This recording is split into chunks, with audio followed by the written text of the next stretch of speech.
지지난 시간부터 교회론에서 다스림이라는 측면, 치리라는 말도 쓰고요. 또 통치라는 말로도 쓸 수 있는 그 교회의 다스림, 특별히 직분자들을 세우셔서 교회가 다스려진다는 이런 내용을 함께 나누고 있습니다.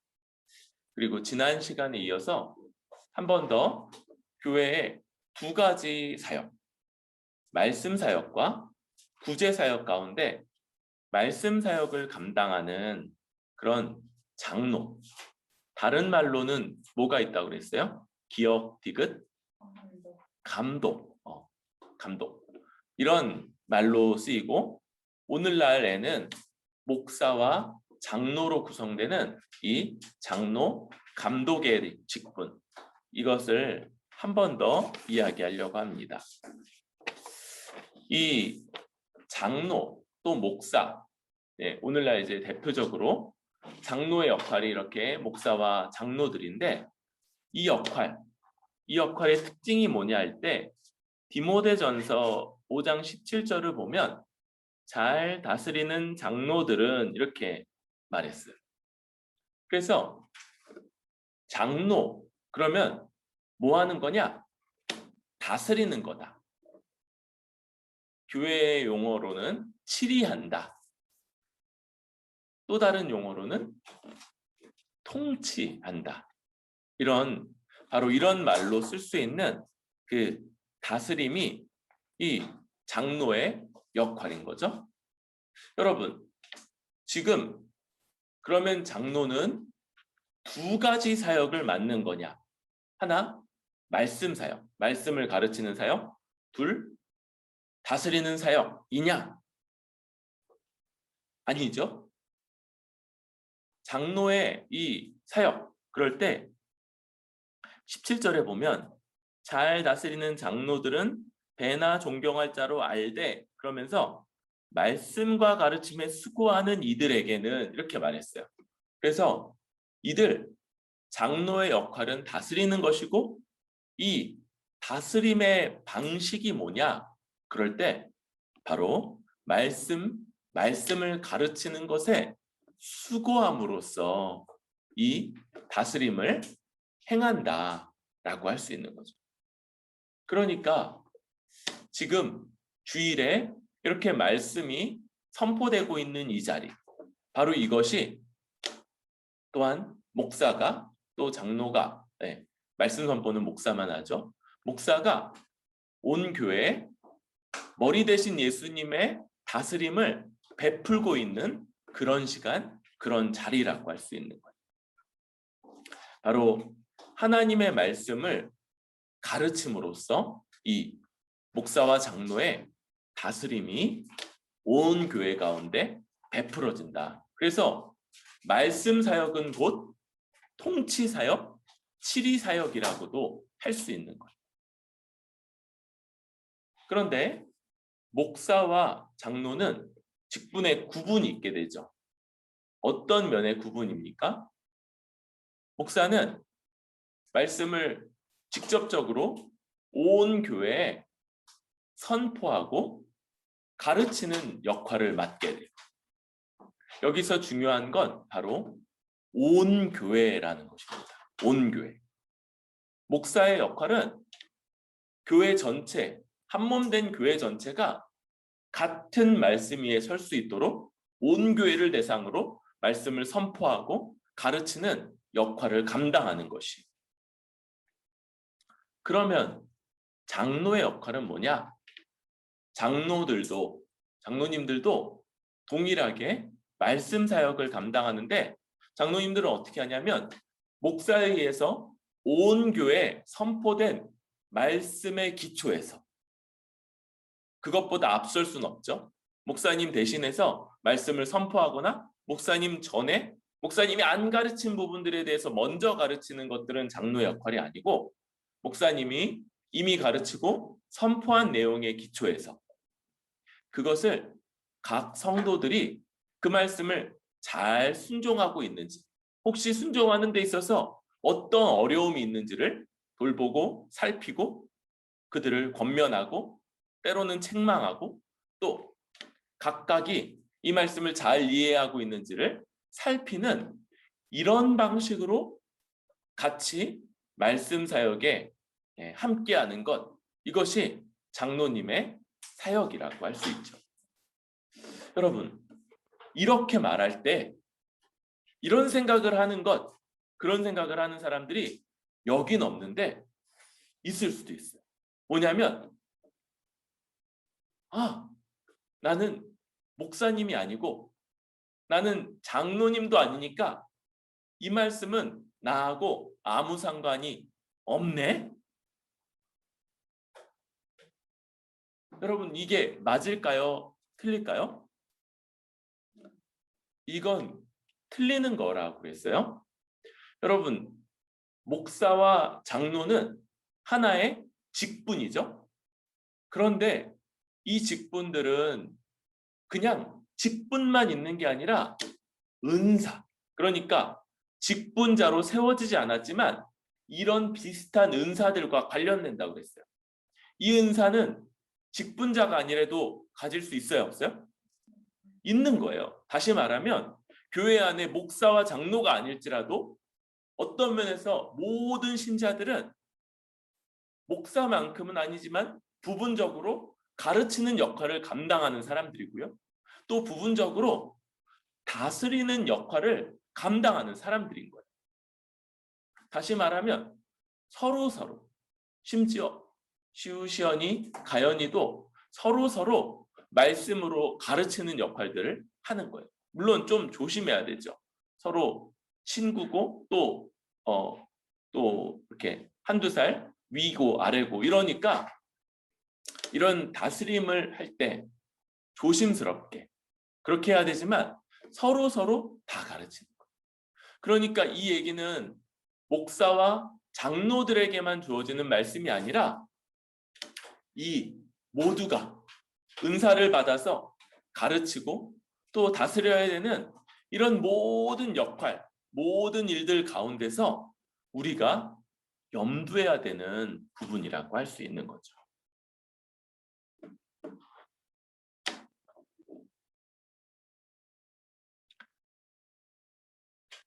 그런데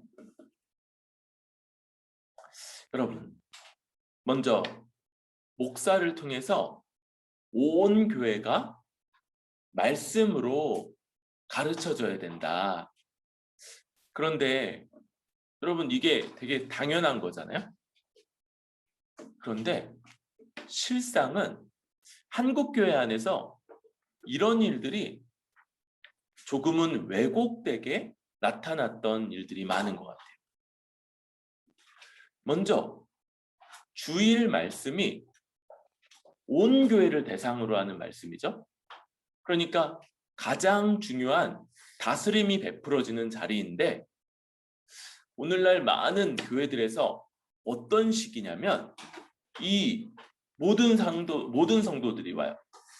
그런데 성도들의 편차도 많고 그 중에 많은 숫자는 특별히 주 예수를 위해서 살려고 하는 그런 거듭난 모습이 보이지 않는 사람들인 거죠.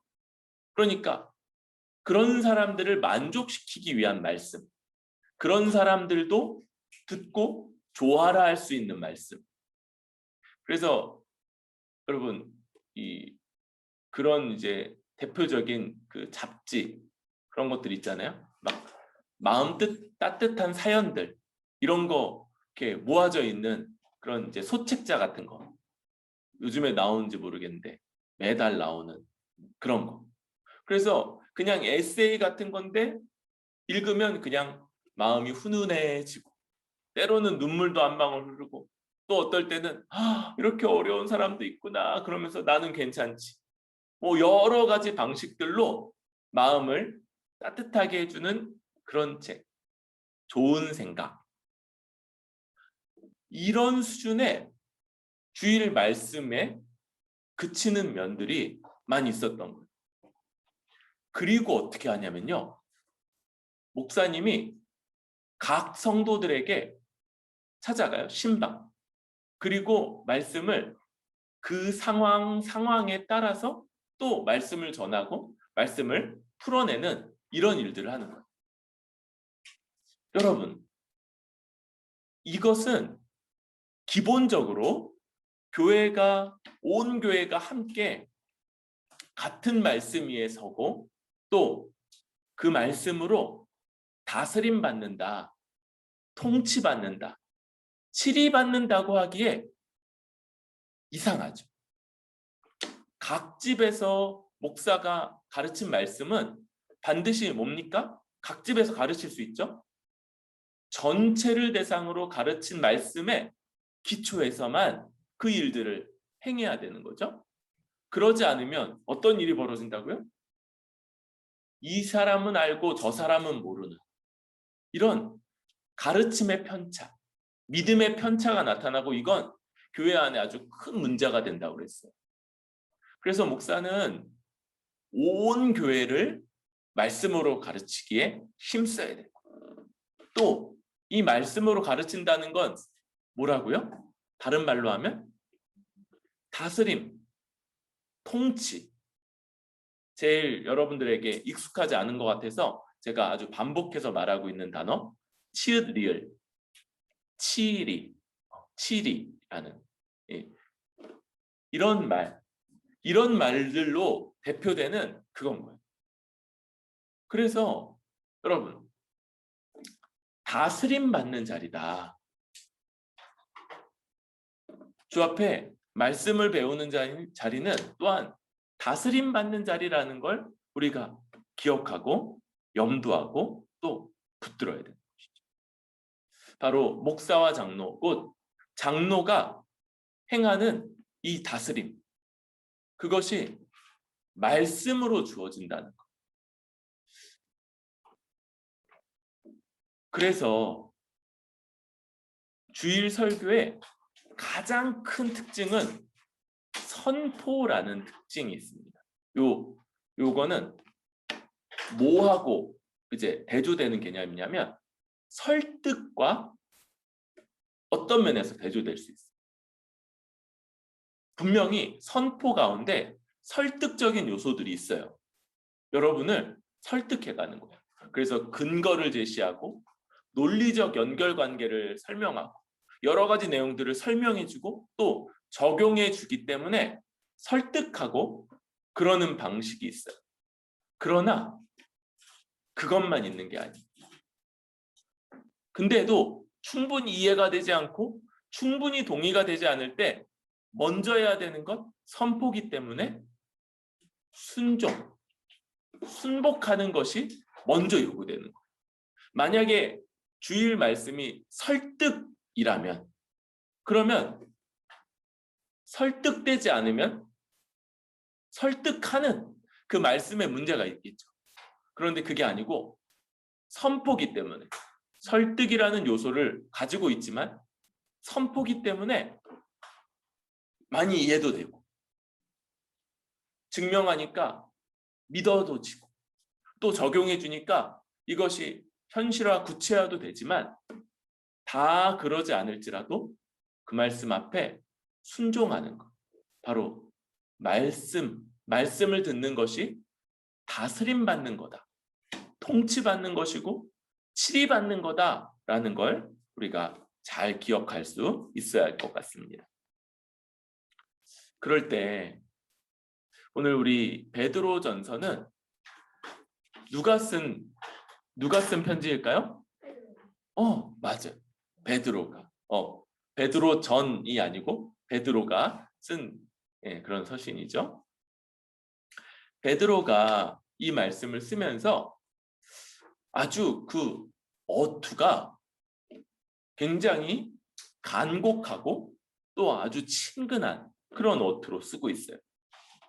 그럴 때 오늘 이 말씀은 먼저 1절부터 4절까지의 장로들에게 권하는 말씀과 5절에 젊은 자들에게 권하는 말씀, 이렇게 구성되어 있습니다. 마찬가지로 장로들을 향한 말씀입니까? 나하고는 상관이 없다? 아니라고 그랬죠? 우리 모두가 어떤 측면에서 은사로서 가르치고 다스리는 역할을 맡는 사람들이기 때문에 그런 부분에서 우리를 향한 말씀으로 받으면 좋을 것 같습니다. 아주 어투가 간곡해요. 장로들에게 권하노니. 그럴 때 나는 함께 장로된 자요 그리스도의 고난의 증인이요 나타날 영광에 참여할 자니라. 그러면서 여기 이 함께가 먼저는 장로, 그렇죠? 베드로 사도가 자기도 장로라고 표현을 하고 있는 거예요. 그러면서 그리스도의 고난의 증인이며 나타내 영광에 참여할 자다. 그리스도의 고난의 증인이라는 말은 어떤 면에서는 베드로가 그렇죠. 이 12사도가 이 역할을 맡은 사람들이니까. 그러면서 또 넓게 보면 모든 장로가 그의 고난을 증언하는 사람들이죠. 복음을 전하는데 복음, 가연아, 복음의 제일 핵심에 뭐가 있을까? 시옷, 지읒, 기억.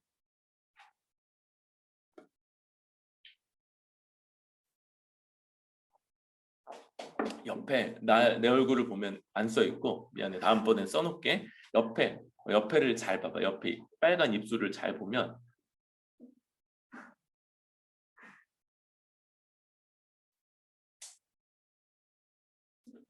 십자가. 그렇지, 십자가. 맞아. 십자가. 그러니까 우리 주 예수님의 고난과 죽음이 복음의 가장 그 중심에 있는 거예요. 그래서 모든 교회, 또 모든 신자, 모든 장로는 다 복음을 증언하는 사람들, 그리고 모두는 그리스도의 고난의 증인이라고 할 수 있는 거예요. 또 나타날 영광에 참여할 자다라고 할 때 하나님 나라가 완성될 때 우리가 거기서 모든 복락을 영원히 또 완전하게 누리게 되겠죠. 그런데 그걸 또 다른 표현으로 그 복은요, 하나님이 함께 하시고 하나님이 완전히 함께 하시기 때문에 나타나는 복이라고 할 수 있어요. 그리고 그때 하나님의 영광이 아주 찬란하게 드러나는데 그 전까지, 하나님 나라가 완성되기 전까지 그 영광을 직접 보면 우리가 살아남을 수 없을 거예요. 그 영광 앞에서 완전히 생명을 잃게 될 거예요. 그래서 지금은 그 영광이 완전히 안 나타나는 건 아니지만 또 어떤 부분은 가려져 있기도 해요. 그런데 그때 하나님의 영광이 완전히 드러나고 그 영광 앞에 우리가 서고 그 영광을 우리 바라보는데, 그런데 더 이상 죽지 않고 소멸되지 않고 그 영광을 함께 누릴 수 있을 그때, 그래서 하나님 나라가 완성되고 모든 복락을 누리는 것과 나타날 영광에 참여한다, 이건 같은 것. 그럴 사람이다. 나타날 영광이니까 이루어진 일이에요? 현재 진행되고 있는 거예요? 앞으로 있을 일이에요? 앞으로 있을 일이죠. 나타날 영광. 그런데도 그게 아주 확실하다, 확고하다, 이렇게 말하고. 그런데 이거 베드로 사도만 그래요? 아니면 함께 장로된 모든 사람들도 그렇다는 거예요? 함께 장로된 모든 사람들, 그리고 장로만 아니라 주의 몸된 교회로 부름받은 모든 사람들도 그 영광에 참여할 자다라고 할 수 있는, 이게 이 베드로 사도와 함께 장로된 자들, 또 함께 교회로 부름받은 모든 사람들에게 공통적으로 그렇게 되는 말씀이라고 할 수 있어요. 그때 베드로가 먼저 장로들에게, 또 좀 더 확장한다면 가르치고 다스리는 그런 은사를 활용할 모든 사람들에게 세 가지 권면을 해요. 그것은 뭐 하지 말고 뭐 하라. 이런 방식으로 구분되어 있는데, 먼저 첫 번째, 너희 중에 있는 하나님의 양무리를 치되 억지로 하지 말고 하나님의 뜻을 따라 자원함으로 하며. 여기 양무리를 치라. 양무리를 치라. 그러니까 막 이렇게 양을 때려야 되는 그런 게 아니죠. 여기서 치다라는 건 돌보고 잘 이끌고 그 양떼가 아주 잘 살아갈 수 있도록 그렇게 먹이고 키우라는 그런 말인 거죠. 우리 지난 시간에 양 한 번 더 그 비유 가르쳐 줬었죠. 양은 제일 큰 특징이 뭐라고요? 1번 하얗다, 2번 스스로 살아갈 수 없는 특징이 있다. 뭐요? 그쵸? 양 안 하얗다고 그랬어요.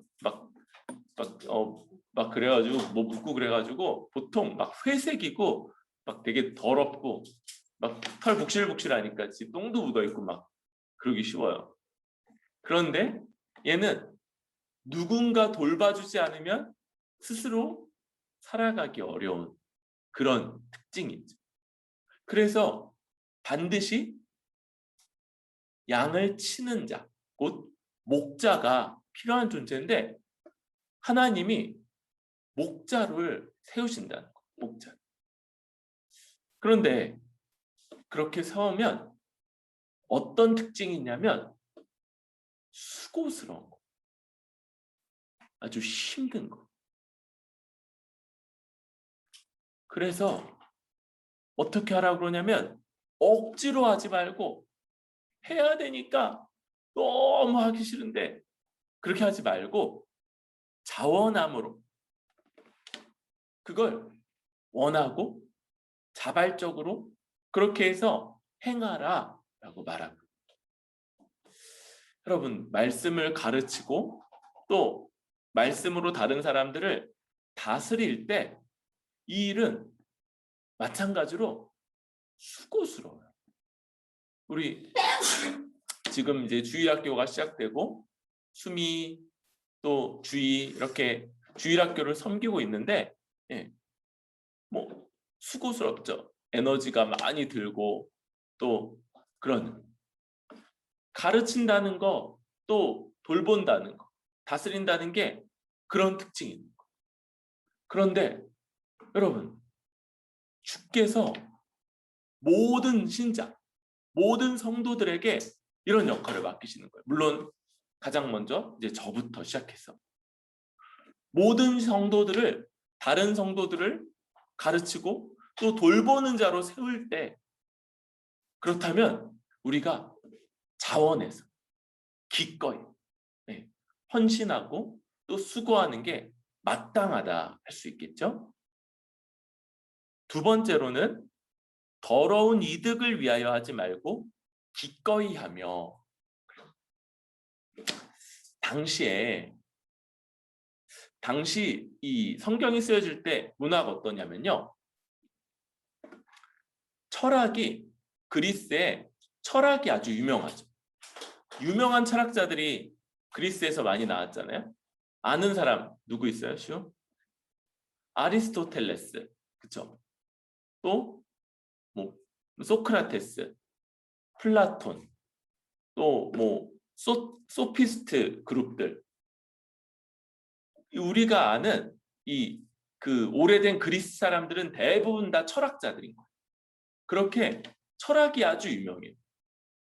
근데 어떤 식이냐면, 어떤 사람이 유명세를 타고 훌륭한 철학자로 그렇게 세워지면 그 사람 밑으로 제자로 들어가고자 하고, 그럴 때 돈을 받는 거예요. 제자들이 돈을 내고 그 스승에 들어가서 스승에게 배우고, 또 이제 자기들도 그렇게 잘 배우고 나서는 또 다른 그런 스승으로서 역할을 할 수 있도록 돈을 내는 거예요. 그런 문화가 그 주변에, 그리스 주변에, 바울이 사역했고 또 베드로가 사역했던 주변에 널리 퍼져 있었던. 그래서 바울이 특별히 이런 문화가 있는 지역을 갈 때 자기는 그런 철학 가르치는 사람이 아니고 복음을 가르치는 사람이다라는 걸 드러내기 위해서 돈을 받지 않고 스스로 일을 하면서 천막, 텐트, 가죽을 이렇게 바느질해서 텐트 만드는 일인데 이게 굉장히 이렇게 천한 일로 많이 여겨졌었던 그런 일을 바울이 하면서 자기 쓸 것을 돈을 벌면서 그렇게 하는 아주 예외적인 모습을 보여요.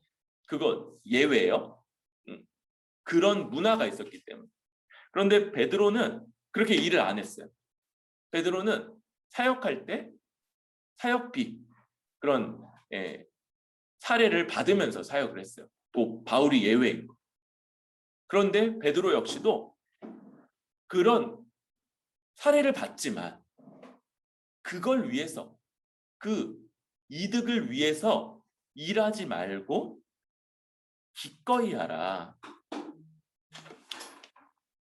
돈을 위해서 하면 어떤 일이 생기는 거예요? 받는 만큼 일하게 되죠. 받는 만큼. 더군다나 우리의 관점이 이 돈이 목적이 아닌 거예요.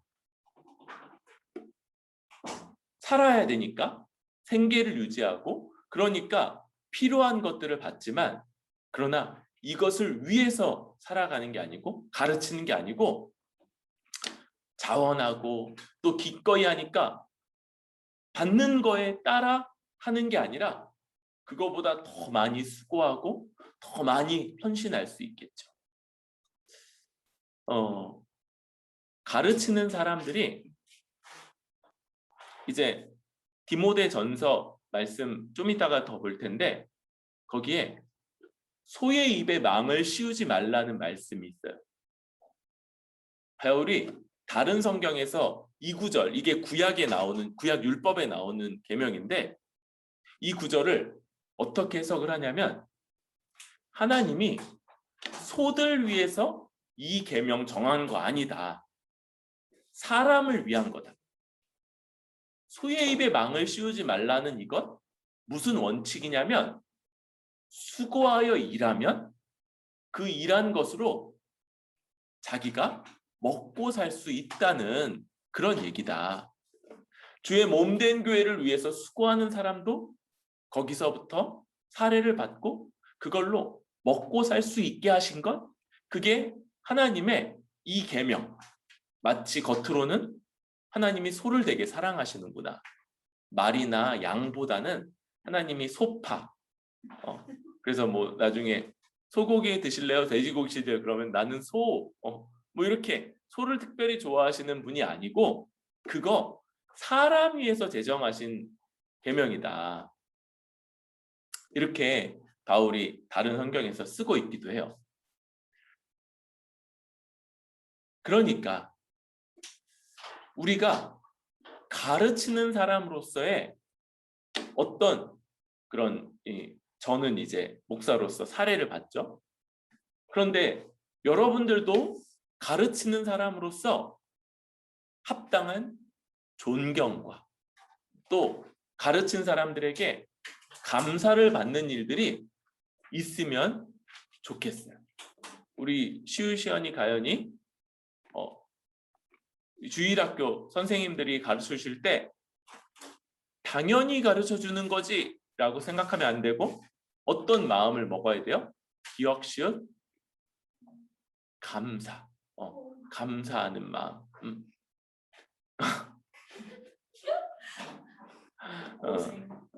감사하는 마음을 가져야 되는 거예요. 그러면서도 또 가르치는 사람으로서 얘네가 좀 덜 감사할지라도 얘네가 충분히 감사하며 고분고분하며 뭐 예습을 하고 막 잘 따라오지 않고 그런다 할지라도 기꺼이 아주 자원하고 또 에너지를 들이고 수고하여서 가르쳐야 된다고 할 수 있겠죠. 마지막으로 세 번째로 맡은 자들에게 주장하는 자세를 하지 말고 양무리의 본이 되라. 이 모든 가르치고 또 다스리는 역할에 있어서 우리의 본이 계신 거예요. 본. 누구세요? 우리 주 예수님이 우리 모두의 목자장이시고 또 우리 모두 가르치는 자, 다스리는 자의 본인 거예요. 그런데 주님이 어떤 일을 하시냐면 주장한다. 이게 뭐냐면 명령만 하는 거예요. 다른 사람들에게 이거 해라, 저거 해라.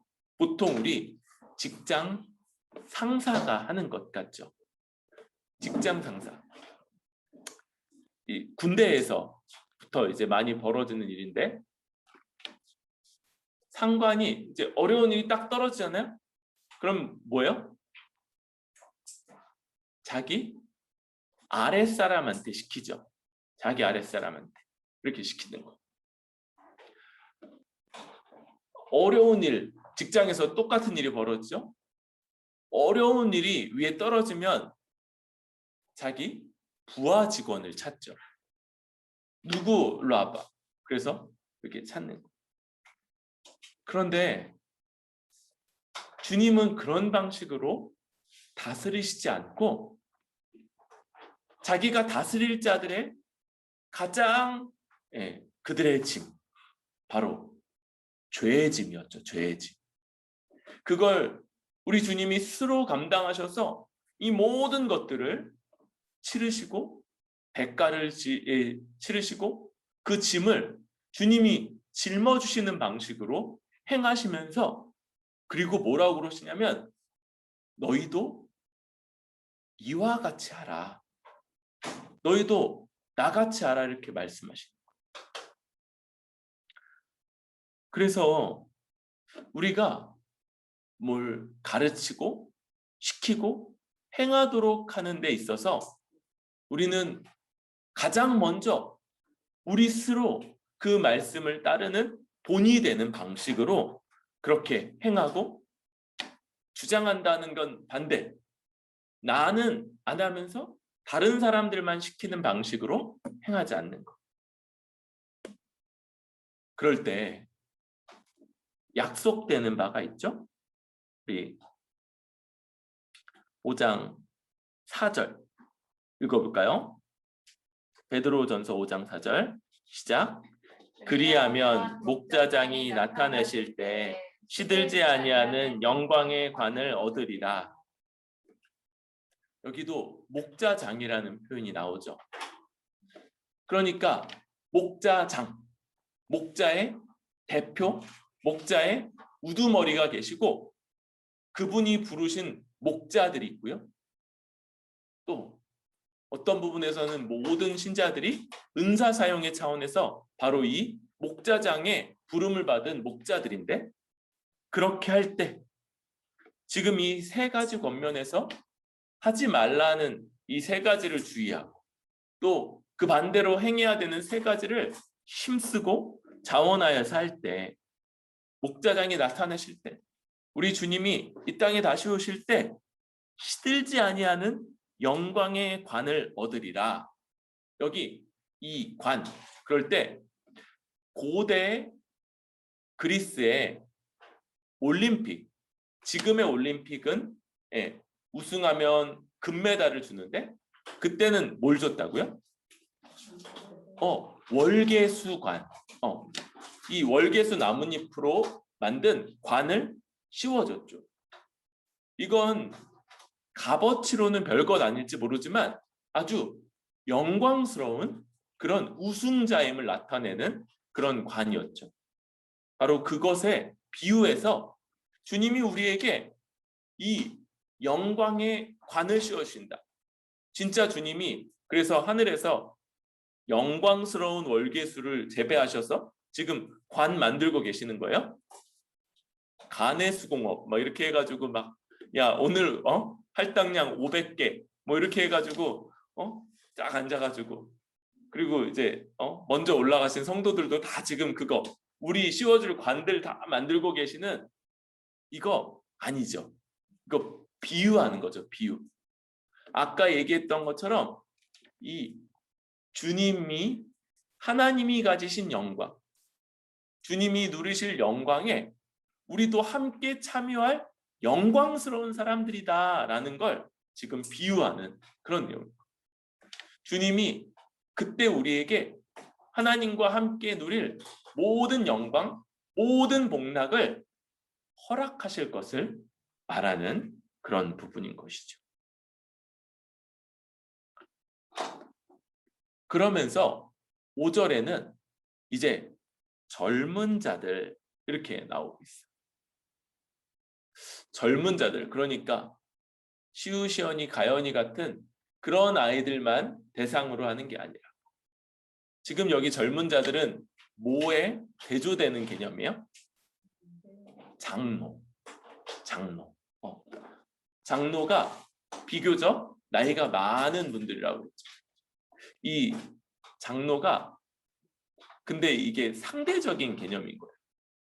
교회가 박해를 받고 어려울 때 어떻게 되냐면 교회의 장로님들이 끌려가서 갇히거나 죽게 되죠.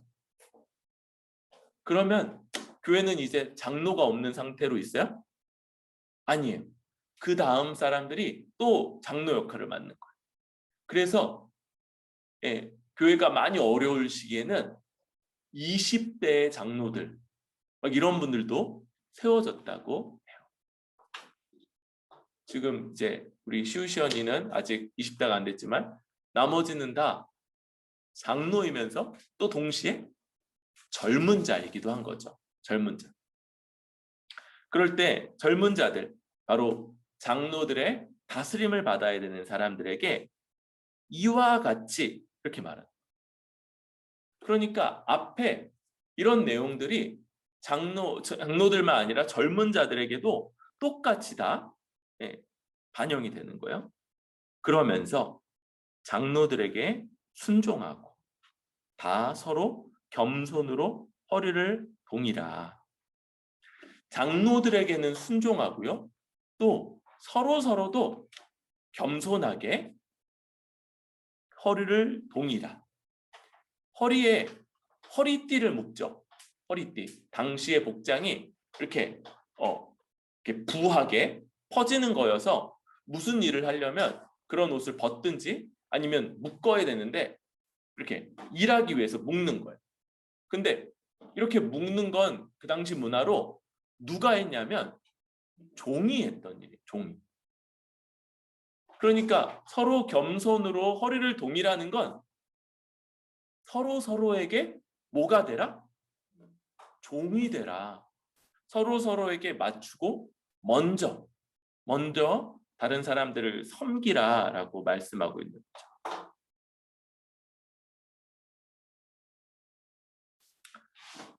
하나님이 어떤 분이시냐? 교만한 자는 대적하시고 겸손한 자들에게는 은혜를 베푸시는 분이기 때문에 그러하다. 이렇게 말씀의 다스림, 말씀이 베푸죠. 그래서 우리가 여기에 조심해야 되는 그런 특징들이 있는 거예요. 이 세상의 다스림은 어떤 방식이냐면 공권력에 의한 다스림이죠. 그러니까 벌금을 물리고 더 심하면 그러면 재판을 받고 더 심하면 감옥에 갇히거나 아니면 심하면 사형까지 당하는 방식. 그런 식으로 하는 거예요. 그런데 교회의 다스림은 때리지 않아요. 때리나요? 자녀에게 있어서는 때리지만 교회 안에서는 이렇게 물리적으로 때리는 방식으로 행사되지 않는 거예요. 교회 안에서는 벌금 물리는 것도 없고, 물리나요 우리? 그런 것도 없고. 그래서 교회 안의 다스림은 세상의 다스림과는 다른 방식. 말씀의 통치라는 방식. 그래서 더더욱더 조심해야 되는 면이 있는데 세상에서도 통치가 이루어지지만 그거하고 구분되기 때문에 세상처럼 윗사람의 아랫사람을 그냥 막 시키고 겁박하고 막 압력을 주는 거 있죠.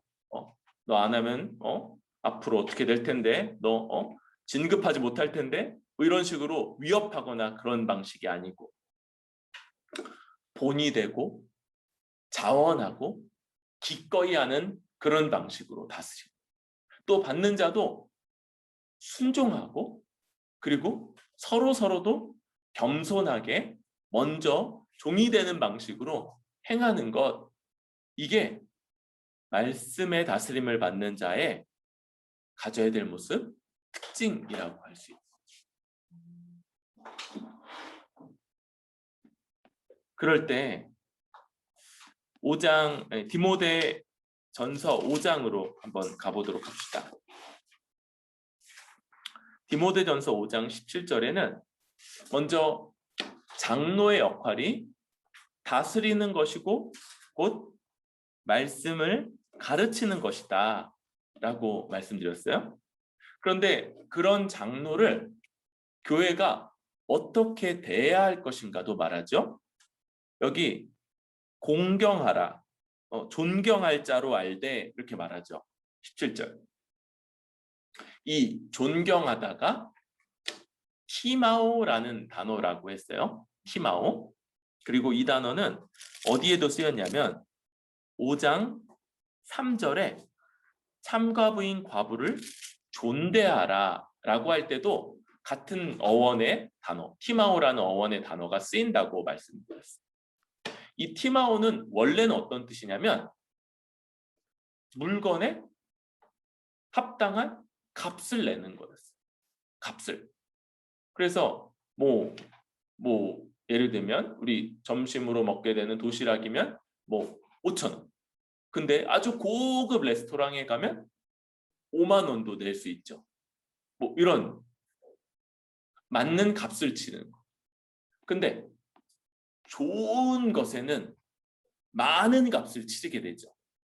그래서 존경하다, respect, 이런 의미가 나중에 붙어서 지금 바울이 이 단어를 쓸 때 그때는 이 두 가지가 함께 있는 단어인 거예요. 그래서 우리말 표현으로는 뭐가 표현되냐면 respect라는 단어가 표현이 되죠. 존경하다, respect하다. 그런데 어떤 의미가 함께 있다고요? 합당한 값을 치른다라는 거예요. 그래서 여기 다스리는 장로들, 말씀을 가르치는 장로들을 뭐 하라는 거냐? 존경하고 합당한 값을 그들에게 사례를 치르라라고 말한다는 거. 근데 여기 17절에 배나죠, 배나. 그러니까 2배로 사례를 해라 는 의미라기보다 이게 뭐냐면 세상에서는 우리가 돈을 내면 그러면 되는 거예요. 받는 사람이 이렇게 받으면서 감사합니다 그러죠. 이게 세상에서의 삭세 개념이죠. 그런데 여기 2배는 뭐냐면 한편으로는 합당한 돈을 주는 거예요. 맞는 돈을 사례로. 근데 이게 세상에서의 삭시였으면 줬으니까 이제 됐지 뭐 이걸 텐데 아니 2배. 그래서 존경하는 마음은 또한 그만큼을 가지라는 거. 이 2배가 그런 거예요. 한편으로는 존경하는 마음 한 푼도 안 준 것처럼 다른 한편으로는 합당한 사례, 요걸 장로에게 지불하라 라고 그렇게 말하고 있는 거예요. 지금 이 맥락이 뭐냐면 장로를 이 다스리는 사역, 말씀 사역에 잘 집중할 수 있도록 돕고 보호하고 그렇게 하라는 그런 말씀의 맥락 가운데 있는 거예요. 여기 18절 아까 얘기했죠? 18절 성경에 일렀을 때 곡식을 밟았더는 소의 입에 망을 씌우지 말라. 이 얘기가 소를 위해서 하신 말씀이 아니고 사람을 위한 가르침이다. 그러니까 일하면 그걸로 먹고 살 수 있어야 된다라는 그런 일반적인 원리를 가르치는 거고, 그래서 그 다음에 다른 이것과 연결되는 게 일꾼이 그 삭슬 받는 것은 마땅하다였느니라. 그래서 장로들에게 합당한 사례를 지불하다라는 그런 내용. 여러분, 이제 역사 속에서 이스라엘의 신앙이 무너져 갈 때 나타나는 대표적인 일들이 레위인들이나 이런 이 종교의 여호와 신앙을 섬겼던 사람들이 돌봄받지 못하는 그런 거예요. 그래서 어떻게 되냐면 이 사람들이 이제 나가서 먹고 살기 위해서 일을 해야 돼요. 그래서 뭐 하냐면 레위인들이 하나님의 성전에서 백성들을 위해서 일하지 못하고 부잣집 가서 그 집에 있는 우상신전에다가, 거기도 우상신전이지만 이름은 여호와께 바치는 그런 신전이래. 거기서 일하는 거예요. 왜? 하나님의 성전에서 일하는 건 돈을 못 받고 거기 가서 일하는 건 돈을 받으니까. 그러면서 그런데 하나님의 뜻대로 말씀을 전하겠어요? 아니죠. 거기서 자기에게 돈 주는 사람 뜻대로 맞습니다. 하나님이 복 주실 거예요. 이런 얘기들 하고 있는 거예요. 오늘날 이제 코로나 시대에 뭐 여러 어려움들을 겪으면서 일을 해야만 하는 그런 목회자들이 많이 있어요. 그래서 이제 저를 보호하기 위해서 제 아내가 나가서 일을 하는 거죠. 그죠? 저를 나가서 일을 하지 않도록 잘 보호하기.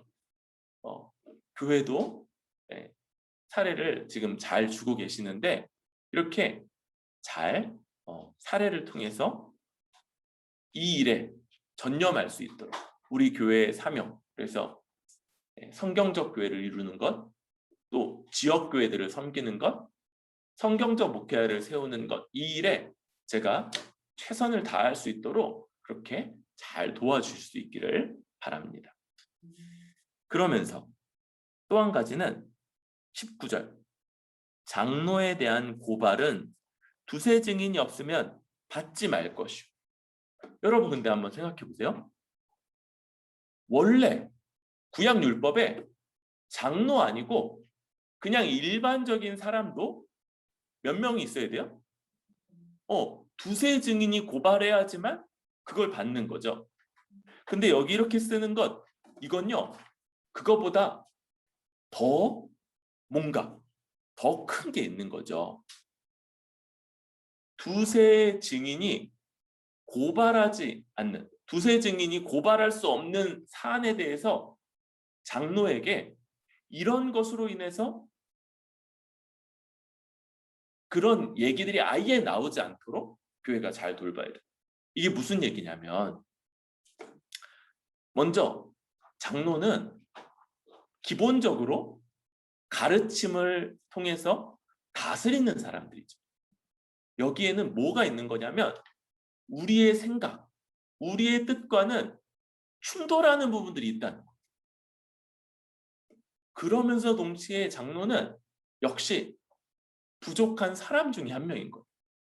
그러니까 어떤 부분에서는 인간적인 연약함을 가지고 있고, 이 두 가지를 서로 연결시켜서 장로의 가르침을 거부하고자 하는 그런 방식들이 많이 행해지는 거예요. 그래서 먼저 장로는 앞에 서서 가르치고 다스리는 사람으로서 많은 반대에 봉착하게 된다. 제가 이제 작년 1년 좀 더 본다면 이제 재작년과 작년 두 해가 이런 일들을 굉장히 많이 겪었던 일인 것 같아요. 우리 교회 안에서보다는 한 책의 사람들 사역 가운데서 이런 일들을 많이 겪고, 작년에는 변호사까지 가서 상담 처음으로 받아봤어요. 여러분, 변호사는 상담할 때도 그 돈이 책정돼 있더라고요. 그래서 몇 분에 뭐 1시간이었나? 1시간에 10몇만 원 내고 변호사 상담도 받는. 여러분, 변호사가 되면 누구 상담할 때 돈 많이 벌 수 있어요? 그런 일들도 이렇게 하면서 반대하고 대적하는 사람들이 주변에 많이 있다, 이런 것들을 이제 좀 뼈저리게 겪었던 시간인데, 교회 안에서도 그런 일을 겪게 되면 되게 슬플 것 같아요. 어디서 들려오는 이야기들 있잖아요. 목사님이 앞에 있는데 누가 이 아주 험악한 사람이 나가서 목사님 멱살을, 공적인 자리에서 목사님 멱살을 잡고 흔드는 이런 일들이 벌어졌다. 여러분, 그럴 때 어떻게 해야 돼요? 그렇죠. 여러분들이 나서서 그 사람을 가만히 내버려 두면 안 되지. 근데 그런 일들만 아니라 먼저 말로 이루어진다 그랬죠. 말로. 그래서 목사가 한 말에 찬성하는 사람들, 순종하는 사람들은 보통 어떻게 한다고요? 조용히 있어요. 가만히. 근데 반대하고 그런 사람들이 막 얘기하는 거죠. 그럴 때 그런 얘기들이 있으면 전체 분위기가 어떤 게 돼요? 조용히 한 사람은 세게 말한 사람에게 찬성하는 그런 식으로 해석이 된다고요. 그래서 뭘 해야 된다고요? 나는 생각이 그렇지 않습니다를 반드시 밝혀야 된다고 그랬죠. 한 명만이라도 그렇게 하는 순간에 그 의견은 전체 의견이 아니고 부분적인 의견이 되는 거예요. 그래서 먼저 그 자리에서 바로 나하고는 생각이 다릅니다.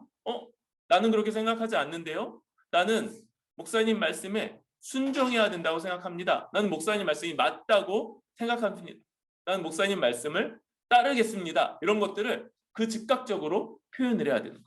그래서 그 사람의 주장이 전체의 주장이 아니라 그 사람의 개인적인 의견이라는 걸 드러내고 또 거기에 다들 동조를 해야 되는 거죠. 그런 방식으로 반대가 있을 것을 우리가 예상해야 되고요.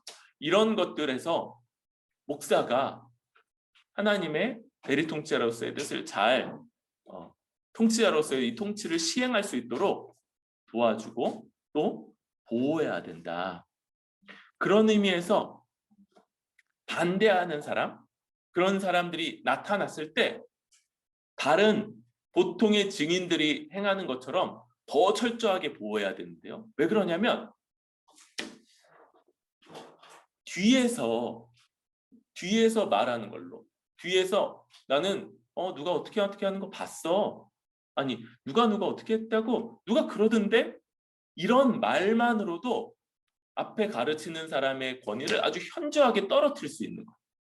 그것만으로도 그 사람은 충분히 이 통치, 말씀의 다스림을 아주 심히 훼손할 수 있기 때문에 그 즉시 증거가 있는지를 묻고, 그 당신이 본 건지, 당신과 함께 또 본 사람 있는지를 묻고, 아니면 말도 하지 말고 그런 말을 입 밖에 꺼내지도 못하도록 그렇게 막는 방식. 아까 일반적인 법정에서의 두세 증인보다 더 센 거죠. 그런 말도 꺼내지 못하도록 그렇게 함으로써 장로를 보호해야 된다.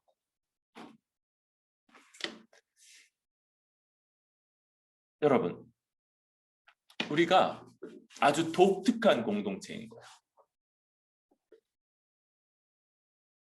한 분, 우리 주 예수 그리스도의 통치를 받는 공동체이면서 그 다스림이 말씀이라는 아주 온유한 방식으로, 그러나 또한 설득하고 설명해주고 우리를 도와주지만 그러나 또한 선포로서 주어진다는 것을 기억하고, 그것이 바로 이 공예배 때 온 성도들에게 함께 선포되는 말씀을 통해서 선포되고, 이 말씀에 우리가 순종하는 방식으로 가르침 받고 또 다스림 받는다, 이걸 기억하고 우리도 은사로서 가르치고 또 다스리는 역할을 자원해서 적극적으로 헌신하면서 이 일들을 감당하고 또 주께서 세우신 장로의 다스림에 적극적으로 순복하는 것이 그저 다스리니까 그냥 마지못해 끌려가는 수준이 아니라 아주 적극적으로 여기에 참여하고 또 다스림 받고 그래서 그런 장로를 보호하고 또 잘 살해함으로써 그 사역을 이어갈 수 있도록 돕는 그런 우리들 그래서 말씀 사역이 온전히 행해지는 그런 뿌리 깊은 교회 될 수 있기를 바랍니다.